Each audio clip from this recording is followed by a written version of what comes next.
nanti bakal ada saudara-saudaraku itu, kelompok-kelompok dari orang Islam itu yang dihalau dari telaga. Sebagaimana onta tersesat itu dihalau dari telaga. Jadi orang kalau punya onta, dia mau kasih minum ke telaga, terus ada onta orang lain datang, itu diusir. Karena bukan tempat dia ini. Diusirlah karena telaganya onta itu. Akan terjadi itu. Dan ketika dihalau, Rasul sallallahu alaihi wasallam mengatakan, "Unadihim ala haluma." Ketika mereka diusir, Rasul tahu tuh ada bekas wudhu tuh. Mereka orang-orang Islam. Nabi memanggil mereka, "Ayo ke sini," kata dia. Dan dalam riwayat lain Rasul mengatakan, "Ummati, umatku mereka." Apa kata fayuqal, para malaikat mengatakan kepada Nabi, "Innahum qad baddalu ba'da." Mereka telah merubah setelah engkau meninggal.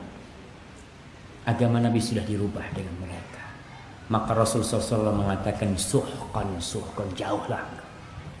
Al-Imam Nawawi ketika menjelaskan hadis ini, beliau menjelaskan salah satu bahaya bid'ah itu, kita bisa dihalau dari telaga Rasul SAW.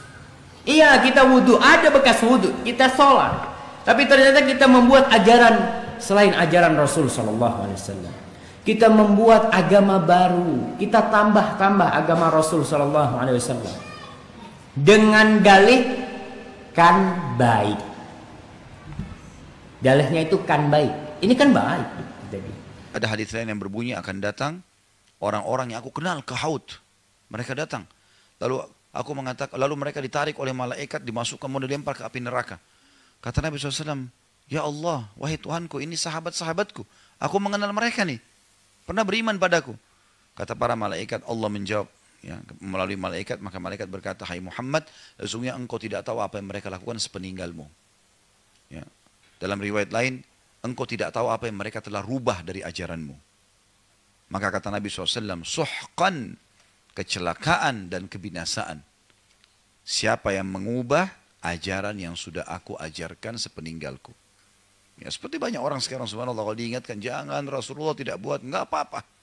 Ya sudah, enggak apa-apa, terserah. Tanggung jawab loh. Gitu kan. Enggak mau dinasihatin, tetap mengotot. Oh, ini garis keras lah, ini wahabi lah, ini apalah.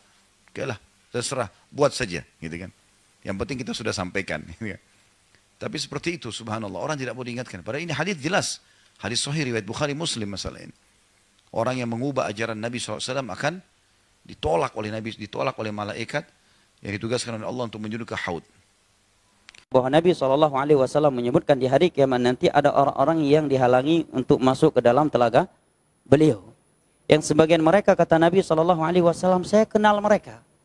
Begitu saya ingin menarik, membawa mereka ke dalam telagaku Haud, maka dilarang.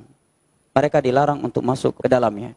Aku pun berkata, ya Allah, mereka adalah umatku. Mereka adalah umatku. Dalam sebuah riwayat yang lain, mereka adalah sahabatku. Mereka adalah sahabatku. Maka dikatakan kepada Nabi SAW, innaka la tadri ma ahdatsu ba'dak. Kamu tidak tahu, mereka telah mengubah-ubah agamamu setelah engkau meninggal.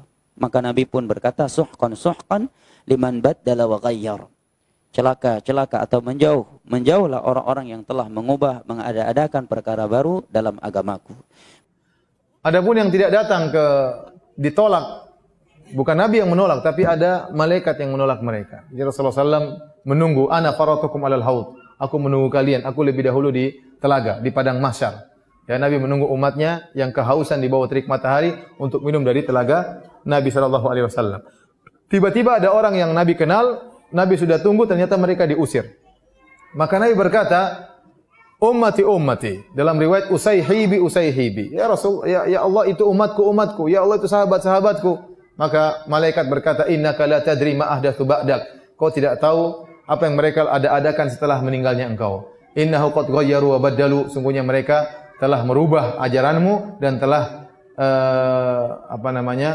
mengganti ajaranmu. Ya. Jadi siapakah yang tertolak dari telaga Nabi SAW? Di antaranya orang-orang yang murtad. Ya.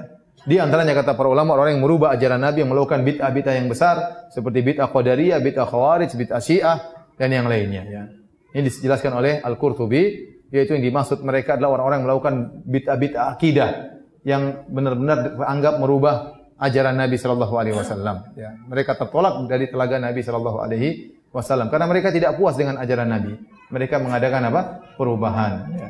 Atau ajaran Nabi tidak sesuai dengan logika mereka, maka mereka tidak terima ajaran Nabi Shallallahu Alaihi Wasallam. Ada lagi yang bertanya?